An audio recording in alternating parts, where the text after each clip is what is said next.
Okay दोस्तों, welcome to diploma online classes. Diploma online classes में आप सभी विद्यार्थियों का एक बार फिर हार्दिक स्वागत है, वंदन है, अभिनंदन है। आज का वीडियो सेशन बहुत ही इंपॉर्टेंट है आपके लिए। आज मैं बहुत ही इंपॉर्टेंट टॉपिक लेकर आया हूं जो आपके ऑब्जेक्टिव पॉइंट ऑफ व्यू से और सब्जेक्टिव पॉइंट ऑफ व्यू से बहुत इंपॉर्टेंट होगा। ये आपके सामने रिप्रेजेंट है आज का टॉपिक। वीडियो को स्टार्ट करने से पहले मैं आपको बता देना चाहता हूं कि अगर आप इसके पहले के वीडियो लेक्चर्स आपने नहीं देखे हैं तो डिस्क्रिप्शन बॉक्स में उसका लिंक दिया गया है, आप वहां जाएं। पहले पिछला जितना भी लेक्चर्स दिया गया है उन सारे लेक्चर को अच्छे तरीके से सुनें, समझें, तब आप यहां आएँ और इसको सुनें, तभी आपको समझ में आने वाला है। अगर वहाँ आप नहीं समझे हैं, इसके पूर्व के लेक्चर को अटेंड नहीं किए हैं, तो ये चीज़ें समझ में आने वाली नहीं हैं। हम पहले ही बता दे रहे हैं, ये कोई मनोरंजन की चीज़ नहीं है, नाच गाना नहीं है। कहीं से आप स्टार्ट कर दीजिए, कहीं से सुन लीजिए, कहीं से कुछ भी कर लीजिए, ठीक है।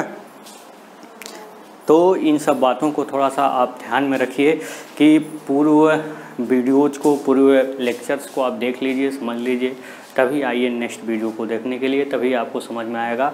और आपके जानकारी के लिए हम बता दें, फॉर काइंड और information that hand written notes will be provide in your description box. जो हैंड रिटेन नोट्स है, जो मैंने स्वयं लिखा है, वो आपको डिस्क्रिप्शन बॉक्स में प्रोवाइड किया जाएगा। आप वहाँ पे जाएं, लिंक को देखें, वहाँ से डाउनलोड करें और चीज़ों को अपने खुद लिखें भी। ऐसा नहीं आपको नोट्स मिल गया तो भाई अब लिखने की ज़रूरत ही नहीं है, छोड़ो, जाने दो, अब हम एग्ज़ाम में पढ़ के रट के पास हो जाएंगे। कुछ नहीं होगा इससे, किसी तरह से रट के आप पास हो गए, मार्कशीट अगर आपके पास आ गई तो फिर आप कोई काम लायक नहीं रहेंगे, उससे कोई मतलब नहीं निकलेगा, ठीक है। तो चीज़ों को हम बहुत ईजीली लेकर समझाएंगे। तो अब हम आपको पढ़ा क्या रहे हैं, हम आपको पढ़ा रहे हैं डाटा मेमोरी ऑर्गेनाइजेशन, यानी कि डाटा मेमोरी का स्ट्रक्चर आपको हम बता रहे हैं। इसके पूर्व के लेक्चर्स में मैंने सारी चीज़ें बताया। 8054 माइक्रो कंट्रोलर के स्टार्टिंग से बहुत सारी चीज़ों को मैंने अभी तक आपको बता दिया हूँ। प्रेजेंट टाइम में मैं आपको रैम, जिसको डाटा मेमोरी कहते हैं, उसके स्ट्रक्चर को बता रहा हूँ। उसके स्ट्रक्चर में मैंने पूरे रैम को 2 पार्ट में बांट लिया है। थोड़ा सा मैं इंट्रोडक्शन दे देना चाहता हूँ ताकि आपको समझ में आ जाए। मैंने पूरे डाटा मेमोरी को 2 पार्ट में बांट दिया है। एक है जनरल पर्पज़ मेमोरी एरिया, जिसके अंदर जनरल पर्पज़ रजिस्टर्स रहते हैं, ठीक है ना। और दूसरा है आपका क्या, दूसरा जो आपकी एरिया है वो है स्पेशल फंक्शन रजिस्टर्स एरिया, ठीक है। दूसरा आपका जो एरिया है वो क्या है, स्पेशल फंक्शन रजिस्टर्स एरिया। इसको मैंने एक्सप्लेन कर दिया है। इस एरिया में क्या क्या है, स्क्रैच पैड रैम है, जिसको मैंने बताया जब आपके जो बैंक है, रजिस्टर बैंक हैं, जब वो पूरा फिल हो जाते हैं तब वो डाटा आकर के ऊपर, इसके ऊपर स्क्रैच पैड एरिया में आकर सेव होती है। सबसे पहले स्क्रैच पैड एरिया है, फिर बिट और बाइट में डाटा का एड्रेस के लिए 16 बाइट का स्पेस है। उसके बाद नीचे रजिस्टर बैंक है, जिसमें 4 प्रकार के रजिस्टर बैंक आपको हमने एक्सप्लेन किया है। तो वो total general purpose memory area की बातें थी जो इसके पूर्व के लेक्चर में एक्सप्लेन कर दिया है। अब हम आ रहे हैं स्पेशल फंक्शन रजिस्टर्स के बारे में। रजिस्टर्स के बारे में हमने आपको बताया ही है कि यह कंप्यूटर या CPU के पास की सबसे छोटी और सबसे फास्टेस्ट मेमोरी होती है। इंफॉर्मेशन या डाटा को यही CPU को प्रोवाइड करती है। मतलब ये जो भी ऑपरेशन हो रहे हैं उस डाटा को क्या करती है, ये होल्ड करता है और फिर ये CPU को प्रोवाइड करता है, जिससे CPU इसको क्या करता है, डाटा को एग्जीक्यूट करता है, डाटा को एक्सेस करता है या डाटा को प्रोसेस करता है, जो कर रहे हैं आप, ठीक है। तो ये सारे रजिस्टर्स हैं जो बहुत ही फास्ट वर्क करते हैं। और रजिस्टर के अंतर्गत बेसिकली होता क्या है, तो फ्लिप फ्लॉप होता है जो 0-1 बिट को क्या करता है, 1 बिट डाटा को स्टोर करने का काम करता है, ठीक है। तो हमने इसके बारे में आपको अच्छी तरीके से बताया। स्पेशल फंक्शन रजिस्टर्स में मैंने 2 रजिस्टर को आपको एक्सप्लेन किया था। एक था A रजिस्टर और दूसरा था B रजिस्टर। A रजिस्टर में मैंने आपको बताया था कि जो भी उसमें addition, subtraction, logical, data transfer, इस प्रकार का जो ऑपरेशन होता है वो एक्यूमुलेटर रजिस्टर्स में होता है। अगर 2 ऑपरेंड को आप ऐड कर रहे हैं तो उसमें एक ऑपरेंड होता कहाँ से है, आपका एक ऑपरेंड एक्यूमुलेटर कंटेंट करता है, होल्ड करता है आपके अंदर, और दूसरा कंटेंट कहीं से भी आ सकता है, ठीक है। जैसे 2 + 8 ऐड कर रहे हैं आप, तो 2 कहाँ का रहेगा, 2 ऑपरेंड हो गए, 2 और 8 ऐड कर रहे हैं आप, तो 2 कहाँ रहेगा, एक्यूमुलेटर में रहेगा, और उसमें जो 8 रहेगा वो कहीं से भी आ सकता है। ठीक है, इसका ऑपरेशन के बाद जो रिजल्ट आता है एक्यूमुलेटर रजिस्टर उसको स्टोर करता है। 8 बिट का रजिस्टर है, ये बिट और बाइट एड्रेस होता है। आप इसको चाहें तो प्रत्येक डाटा को भी एक्सेस कर सकते हैं, आप पूरे बाइट को यानी कि 8 डाटा को एक साथ एक्सेस कर सकते हैं बाइट एड्रेस से। ठीक है, इसलिए बिट और बाइट एड्रेसेबल दोनों होता है ये। इसके बारे में हमने आपको कल एक्सप्लेन कर दिया था। उसके बाद मैंने बी रजिस्टर्स के भी बारे में बताया कि जो भी मल्टीप्लिकेंट या मल्टीप्लायर होते हैं, डिवीजर होते हैं या रिमाइंडर होते हैं, ये सब चीज़ें क्या होती हैं, बी रजिस्टर में स्टोर होती हैं। तो बी रजिस्टर्स में आपका मल्टीप्लिकेशन और डिवीज़न ऑपरेशन क्या होता है, परफॉर्म होता है। ठीक है, ये दोनों ऑपरेशन कहाँ परफॉर्म होते हैं, तो बी रजिस्टर्स के अंतर्गत परफॉर्म होते हैं। ठीक है, तो ये सारी चीज़ें हैं जो बी रजिस्टर्स में होती हैं। तो बी रजिस्टर्स के बाद अब हम आपको बताने जा रहे हैं PSW रजिस्टर, जिसको हम बेटा हिंदी में कहते हैं प्रोग्राम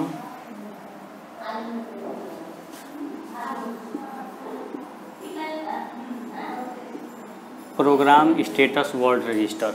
ठीक है, जिसको हम बोलते हैं PSW रजिस्टर्स। तो देखिए PSW रजिस्टर्स जो होते हैं उनके बारे में हम यहाँ पे स्टडी करेंगे कि PSW रजिस्टर्स क्या होते हैं। ठीक है, तो PSW रजिस्टर्स किस बात के लिए यूज किए जाते हैं, आप अच्छे तरीके से जानते होंगे कि PSW रजिस्टर्स किसके लिए यूज हुआ है। रजिस्टर बैंक, जो bank 0, bank 1, bank 2, bank 3, bank 4, इनको सेलेक्ट करने का काम कौन सा करता है, यही PSW रजिस्टर्स ही करता है। ठीक है,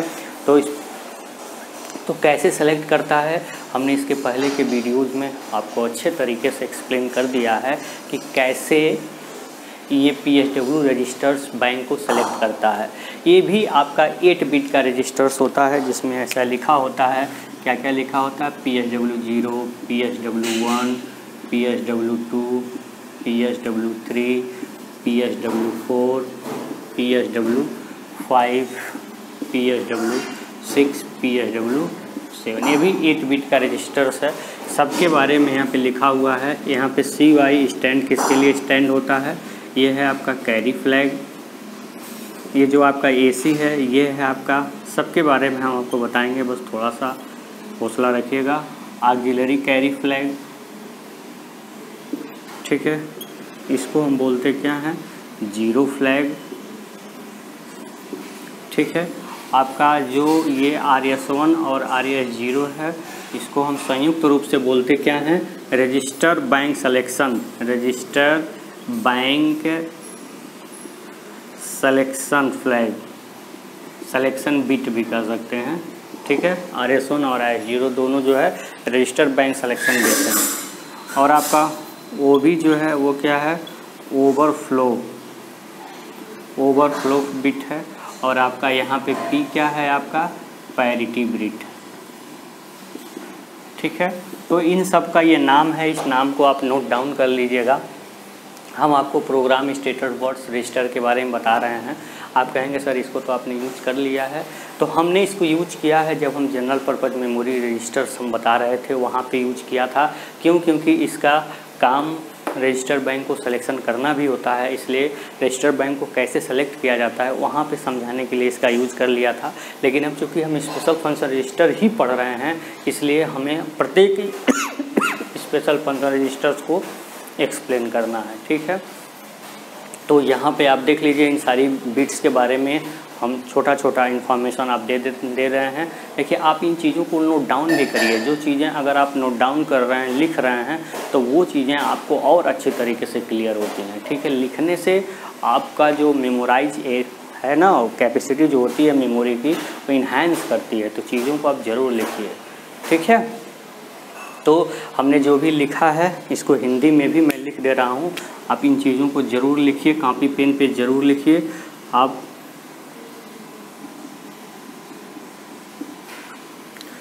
ये है आपका ऑक्सिलरी फ्लैग, ये है आपका 0 फ्लैग बीट, 0 फ्लैग बीट, ये है आपका रजिस्टर बैंक, ये है register register bank selection bit, और ये आपका क्या है, पैरिटी बिट। देखिए बेटा, जितनी भी बातें हमने लिखी हैं इनका सब अपना एक अलग अलग इनका इम्पोर्टेंस है, अलग अलग इनका योगदान है। इन सब के बारे में हमें स्टडी करनी है और इन सब के बारे में हमें जाननी है, ठीक है। ऐसा नहीं है केवल लिख देना ही इनफ नहीं है, इन सभी के बारे में जानना भी बहुत ज़रूरी है, ठीक है। सबसे पहले हम चलते हैं किसके बारे में, कैरी फ्लैग के बारे में समझते हैं, ठीक है। तो कैरी फ्लैग क्या होता है, सबसे पहले तो हम आपको बताएं कि कैरी क्या होता है। कैरी आप जब आप छोटे हुआ करते थे तो जब आप क्लास 1 में क्लास 0 में आप पढ़े होंगे, जिसको शिशु कहा जाता है, उसमें आप यूज किया जाता होगा कि हासिल यूज किया जाता होगा। जैसे आप जोड़े 8 और 2 को जोड़े 8 2 10 तो हासिल लगा 1, आप ऐसे बोलते हैं ना। इसी हासिल को ही हम क्या कहते हैं, कैरी कहते हैं। लेकिन यहाँ इस प्रकार के एडिशन में नहीं, जब हम लॉजिकल या अर्थमेटिकल ऑपरेशन होते हैं CPU में, या आप कह सकते हैं लॉजिकल अर्थमेटिकल ऑपरेशन से में जो आपका कैरी जो हासिल जनरेट होता है, अगर वो हासिल जनरेट हो गया, कैरी जनरेट हो गई, तो ये फ्लैग सेट हो जाता है, यानी कि 1 हो जाता है। जैसे मान लीजिए कि हम ऐड कर रहे हैं यहाँ पे 1 और 1 को, ये 1 बिट है, ये भी 1 बिट है, तो 1 + 1 कितना हो गया, 1 0। ये 1 + 1 कितना होता है, 1 0। क्यों 1 0 होता है, क्योंकि 1 + 1 2 होता है, और 2 को जब हम बाइनरी में चेंज करेंगे तो 1 0 हो जाएगा। तो 1 0 का मतलब यहाँ पे 0, अगर मान लीजिए कि यहाँ पे 1 और 1 एक्स्ट्रा और होता तो 1 + 1 0, तो आपका कैरी क्या हो गया, 1 जनरेट हो गया। कैरी 1 जनरेट हो गया ना, इसी को हासिल कहते हैं, इसी को कैरी। जब इस तरह के ऑपरेशन में इस तरह के कैरी जनरेट होती है तो ये बिट क्या हो जाती है, 1 हो जाती है, अदरवाइज 0 होती है। तो 1 हो जाने को हम बोलते हैं कि ये बिट सेट हो जाती है, ठीक है। जब आपका अर्थमेटिकल लॉजिकल ऑपरेशन में कैरी जनरेट होती है तो ये जो बिट है वो क्या हो जाती है, सेट हो जाती है। इसके बाद दूसरा आपका आता है क्या, ऑक्सिलरी कैरी फ्लैग। ये क्या होता है, जब कोई BCD ऑपरेशन होता है, ठीक है, BCD binary coded decimal operation. जैसे एक आपका कोड होता है जो डिजिटल इलेक्ट्रॉनिक्स में आप पढ़े होंगे, जिसको बाइनरी कोड बोलते हैं, ठीक है। जैसे मान लीजिए कि यहाँ पे 4 है 2 है, ठीक है, किसी नंबर सिस्टम में है, इसको बाइनरी कोडेड में जनरेट करना है तो 4 का बाइनरी नंबर लिखेंगे, अब फिर 2 का बाइनरी नंबर लिखेंगे, ठीक है। तो उसको हम बोलेंगे क्या, बाइनरी कोडेड डेसिमल, ठीक है। ये किसमें कन्वर्ट होगी, ये मान लीजिए हेक्साडेसिमल है, ऑक्टल में है, जो भी है, इसको आप चाहें तो बाइनरी कोडेड में कन्वर्ट कर सकते हैं। तो इसकी बाइनरी आप लिखेंगे तो क्या होगा, 1 0 0, लेकिन 4 बिट में लिखते हैं।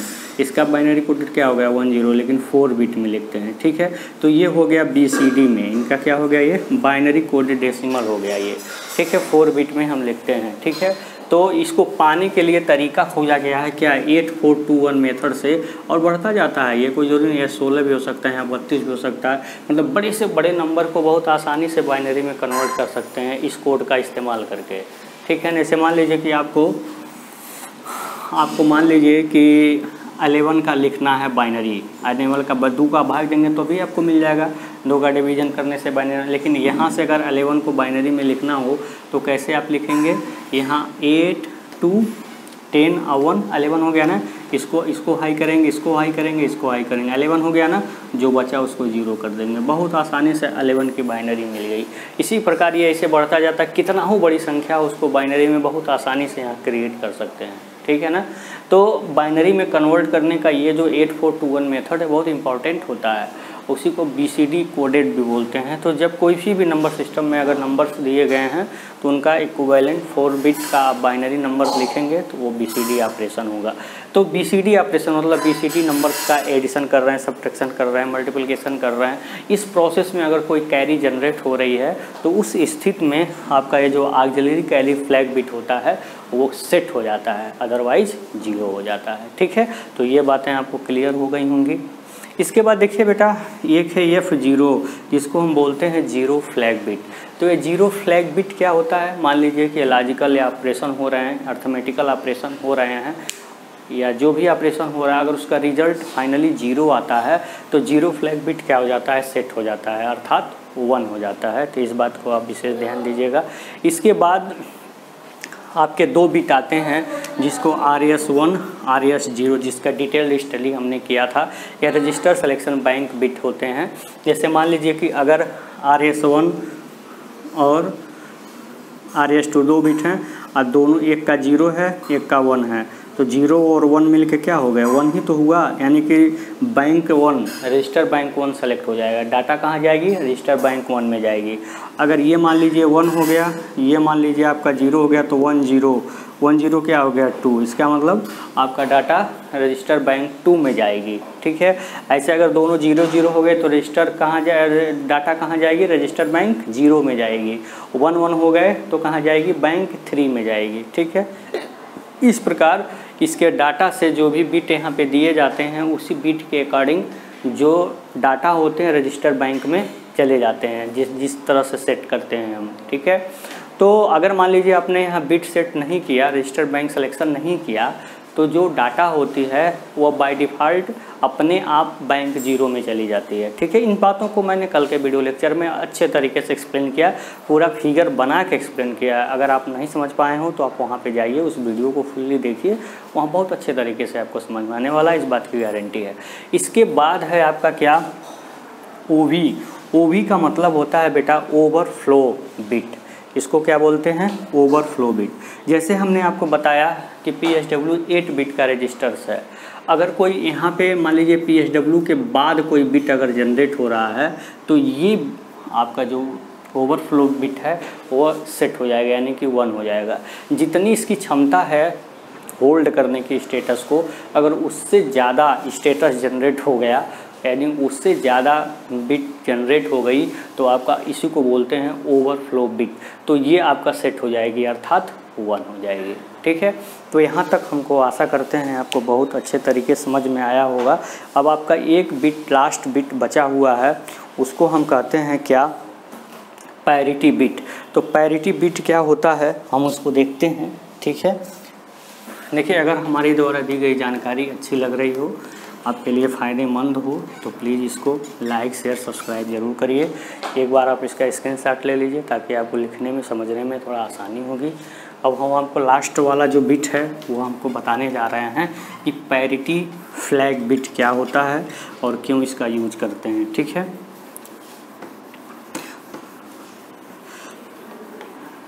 कभी भी हमेशा दूसरे पर बिल्कुल डिपेंड नहीं होना चाहिए।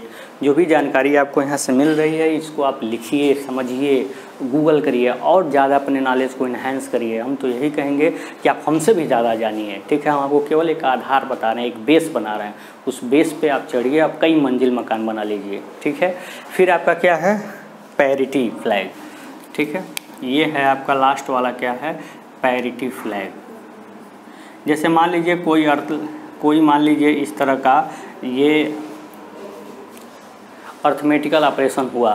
ठीक है, तो यहाँ 1 + 1 कितना होगा, 1 + 1 0, ये 0 यहाँ पे आएगा, ये यहाँ पे कैरी हो जाएगी, तो फिर 1 + 1 कितना हुआ, 1 0, तो फिर यहाँ 0 आएगा, फिर यहाँ 1 कैरी हो जाएगा, तो फिर देखिए 1 + 1 1 0 और 1 0 + 1 1 1 हो जाएगा, तो यहाँ 1 1 हो गया।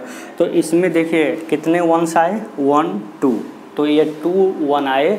नंबर ऑफ़ 1 कितना है इसमें, नंबर ऑफ़ 1 कितना है, 2। ये क्या है, 2 एक सम बिट है। क्या है ये, सम बिट। अगर मान लीजिए कि इस तरह का कोई हमने एडिशन किया, इस प्रकार का एडिशन यहाँ पर किया कि एडिशन करने के बाद ये नंबर ऑफ़ 1 जो है ऑड में आ रहा है, नंबर ऑफ़ 1 की जो संख्या है ऑड में आ रही है, विषम में आ रही है, 2 ना आकर के अगर 3 आ गई तो आपका पैरिटी फ्लैग सेट हो जाएगा, अर्थात 1 हो जाएगा, अदरवाइज 0 ही रहेगा। जैसे मान लीजिए हम कोई तीसरा लेते हैं, मान लीजिए यहाँ पे हमने इसको ऐड किया तो 1 + 1 0 1, फिर 1 + 1 0 1 0 और फिर 1, फिर 1 हो गया, फिर 1 + 1 यहाँ पे देखिए, तो यहाँ पे आपका 3 बिट आ गया 1 का। नंबर ऑफ़ 1 कितने आ गए, 3 आ गए। और जब 3 आ गए तो संख्या में जो 3 है वो क्या है, ऑड है। तो ये जो आपकी बिट होगी पैरिटी बिट, क्या हो जाएगी, सेट हो जाएगी। ठीक है, will be set if number of ones in arithmetical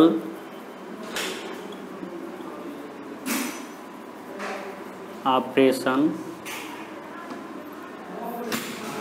और आड। ठीक है, अगर नंबर ऑफ वंस जो हो अर्थमेटिकल ऑपरेशन में अगर आड हैं, विषम हूँ, तो आपकी ये बिट क्या हो जाएगी, सेट हो जाएगी, अदरवाइज क्या रहेगी, रीसेट हो जाएगी। ठीक है, तो फिर आज के वीडियो सेशन में मैंने बहुत इंपॉर्टेंट पॉइंट आपको बताया। PSW स्पेशल फंक्शन रजिस्टर, जिसको हम प्रोग्राम स्टेटस वर्ड कहते हैं, जो भी आपका अर्थमेटिकल लॉजिकल ऑपरेशन आपका 8051 माइक्रो कंट्रोलर में जो भी ऑपरेशन जनरेट होता है, जो भी अर्थमेटिकल लॉजिकल ऑपरेशन अगर होता है, तो उसके जो रिजल्ट आता है उसकी स्टेटस को PSW रजिस्टर क्या करता है, रिप्रेजेंट करता है। उसकी स्टेटस मतलब उसमें कैरी कैसे आ रही है, रजिस्टर बैंक का सिलेक्शन और डाटा कैसे कहाँ जा रहा है, तो इन सारी बातों को जानकारी देने वाला PSW रजिस्टर्स होता है। सबसे ज़्यादा इसका यूज रजिस्टर बैंक के सिलेक्शन में करते हैं। ठीक है, हमने सारे बिट्स के भी बारे में बताया। ये कैरी फ्लैग बिट है, जो अगर अर्थमेटिकल ऑपरेशन में कैरी जनरेट हो रही है, जिसको हासिल आप कहते हैं, तो ये सेट हो जाएगा, अर्थात 1 हो जाएगा, अदरवाइज 0 रहेगा। अगर उसमें AC या ऑक्सिलरी का BCD ऑपरेशन में अगर कैरी जनरेट हो रही है, तो ये सेट हो जाएगा, अर्थात 1 हो जाएगा। ये 0 फ्लैग बिट है, अगर रिजल्ट 0 आ रहा है तो ये सेट हो जाएगा, तो अदरवाइज 0 हो जाएगा। ये दोनों मिलकर रजिस्टर बैंक का सिलेक्शन करेंगे। अगर दोनों की वैल्यू 0 है तो 0 बैंक में डाटा चला जाएगा, अगर 0 1 है तो 1 वाले बैंक में, अगर 1 0 है तो 2 वाले बैंक में, अगर 1 1 है तो 1 1 का मतलब 3 होता है ना, 1 और 1 को आप अगर डेसिमल में कन्वर्ट करेंगे तो 3 ही होगा ना, तो तीसरे वाले रजिस्टर बैंक में चला जाएगा। अगर कुछ नहीं सेट किए हैं तो बाय डिफ़ॉल्ट 0 में चला जाएगा, बैंक 0 में चला जाएगा। ये आपका ओवरफ्लो बिट है, जिसमें बताया अगर आपका कितना है 8 बिट है, अगर 9वां बिट जनरेट हुआ स्टेटस में तो ये आपका सेट हो जाएगा, अर्थात 1 हो जाएगा। लास्ट में हमने पैरिटी फ्लैग बताया, अगर आपका जो भी अर्थमेटिकल लॉजिकल ऑपरेशन हो रहे हैं, अगर नंबर्स ऑफ 1 ऐड होंगे तो ये फ्लैग बिट क्या हो जाएगा, सेट हो जाएगा, अर्थात 1 हो जाएगा। ठीक है, इस प्रकार से हमने आपको PSW रजिस्टर अच्छे तरीके से एक्सप्लेन किया। अगर हमारा बातें आपको अच्छी लगी हों, आपको समझ में आया हो, तो प्लीज़ इसको शेयर लाइक सब्सक्राइब जरूर करिए। आज के लिए बस इतना ही। आप हमारे चैनल पे आए, हमारे वीडियोज़ को देखें, अपना अमूल्य समय हमें दिया, इसके लिए आपको बहुत